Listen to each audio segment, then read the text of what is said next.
Hello and welcome to a 1D review for when the other D isn't here. I'm Dirk Hodrin and this is my review of Paper Towns. Oh boy. I think I've seen the first bad movie of this year, which... It's not to say it was a bad movie, just... Oh, I was very disappointed. Okay, well, we'll start with the ops, as we usually do. So, the positives. This is very well filmed. The people who filmed this knew exactly what they were doing. It was done really well. Like, the frame, there was no, like, weird shaky camera or anything like that.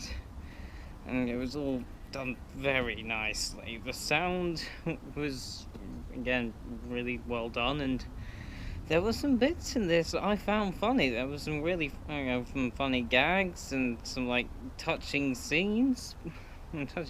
But, for the most part, they were the exceptions. And with that said, let's get on to the negatives. Which brings me to the biggest one. This film is dull. I mean, it's probably accurate to the book. I haven't read the book. I have no interest in reading the book after going to see this film. But I don't know, man. How could you? It's just dull.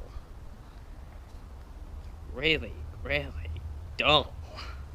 There's vast expanses of this film where very little happens, and it just does the whole high school, teenage, American schlock by the book, and that is really disappointing. Really. Honestly, there's not a lot I can really say about this film that's negative without going into spoilers, really. And so, let's hit it. Spoiler time. Da, da, da, da, da. Spoilers. Okay. Well, there was some, as I said, there were some really good bits. There's a character miss with the nickname Radar, who has like a girlfriend, and like later on in the film they kind of like get together, and that was a really nice moment. Like, but there was the bits where they were driving, have this like road trip go on. Again, really nice. But all these bits just felt like they would be a more interesting film than the one I'd seen. There was a bit towards the start where young Margot, who is the love interest in this film, well, older Margot, but the character of Margot is the love interest, and there's a bit towards the very start where you see young Margot sees like a corpse, and she works out that the man committed suicide. He was 38, and basically goes into like a tiny, adorable little Sherlock. I want that movie. I want the movie where Margot investigates the dead guy. That sounds fun. Right? And the road trip between three friends and a couple girls who come along for a ride because they can. That's a movie I would rather see, because that was by far the most interesting part of the film.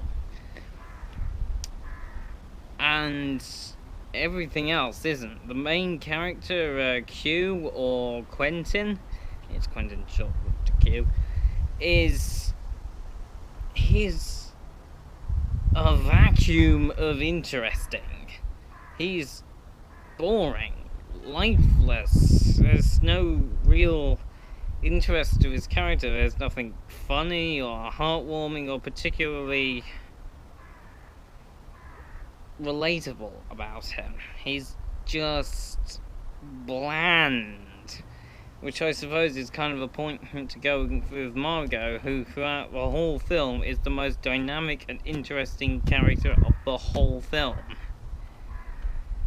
which makes the end of the film just so terrible in my mind. I can't excuse it. The end of the film is, for want of a better word, it is the anticlimax of all anticlimaxes.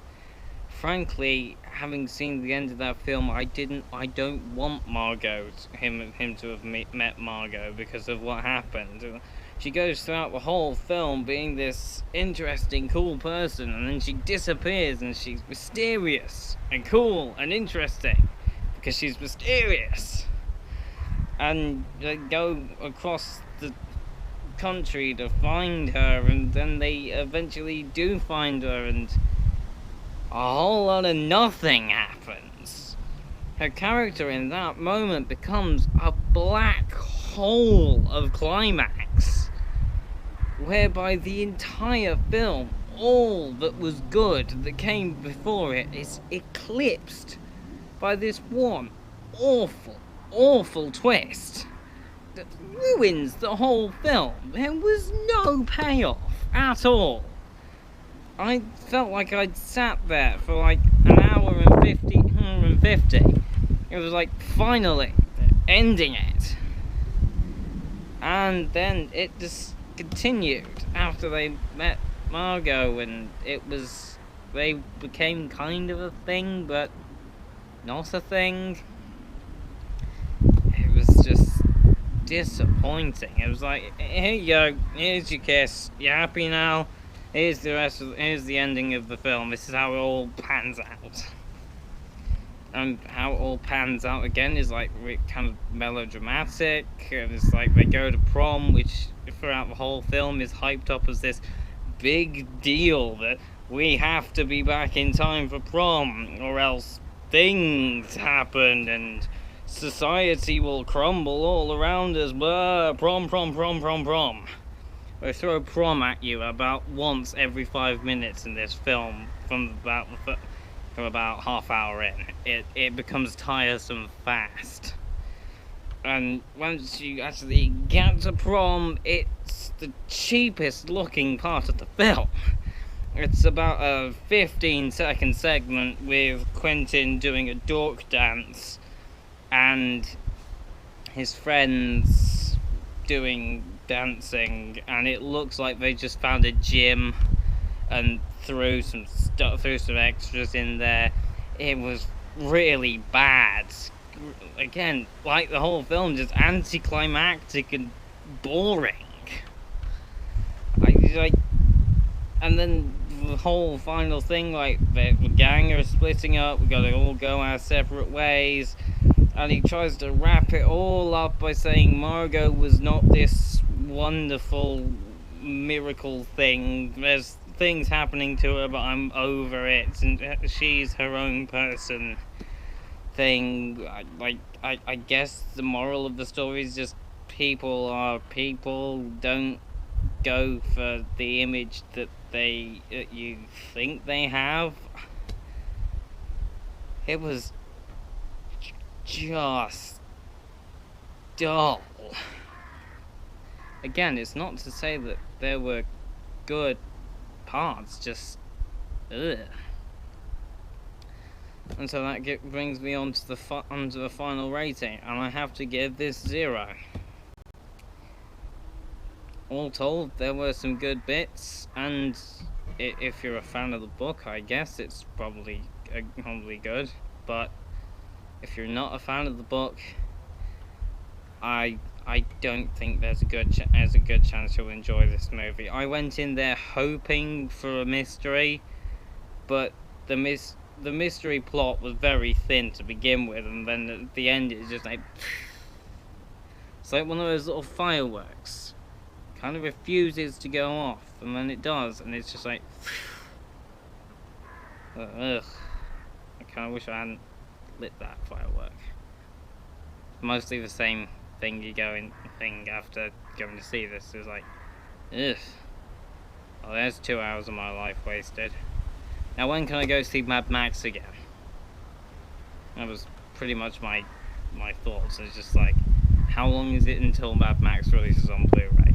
That was my thought 15 minutes after I came out of that film, and that should say something.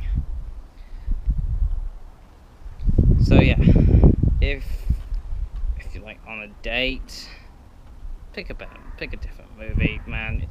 Paper Towns might be your partner's choice, but neither of you will come out feeling particularly good after that. Just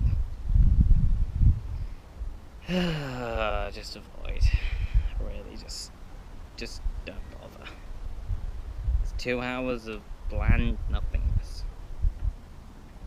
Anywho, that concludes the 1D review for Paper Towns in 4K. I don't know if we'll be shooting all our videos in 4K now, but I'll try and do all the 1D reviews and editorials in 4K. Probably won't be outside though, because rain and things. But still, Paper Towns 0. I'm out.